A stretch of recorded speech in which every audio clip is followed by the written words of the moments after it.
Jesus said, "Follow me." Luke 9, verses 58 and 59.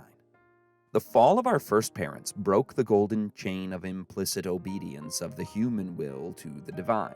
Obedience has no longer been deemed an absolute necessity. The human agents follow their own imaginations, which the Lord said of the inhabitants of the old world was evil, and that continually. The Lord Jesus declares, "I have kept my Father's commandments." How? As a man, lo, I come to do thy will, O God. To the accusation of the Jews, he stood forth in his pure, virtuous, holy character and challenged them, "Which of you convinceth me of sin?" The world's Redeemer came not only to be a sacrifice for sin, but to be an example to man in all things. He was a teacher, such an educator as the world never saw or heard before. He spoke as one having authority, and yet he invites the confidence of all.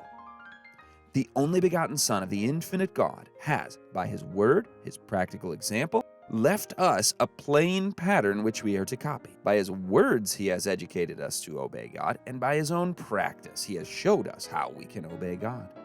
This is the very work he wants every man to do, to obey God intelligently, and by precept and example teach others what they must do in order to be obedient children of God.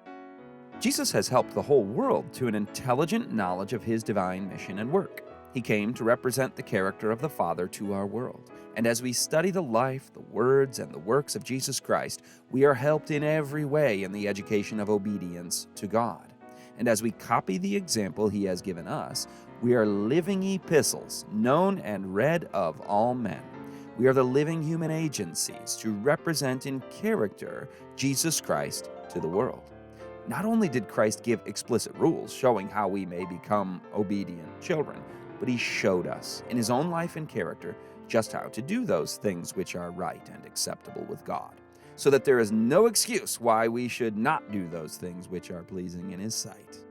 We are ever to be thankful that Jesus has proved to us by actual facts that man can keep the commandments of God, giving contradiction to Satan's falsehood that man cannot keep them. The great teacher came to our world to stand at the head of humanity, to thus elevate and sanctify humanity by his holy obedience to all of God's requirements, showing it is possible to obey all the commandments of God. He has demonstrated that a lifelong obedience is possible. Jesus says, "Follow me."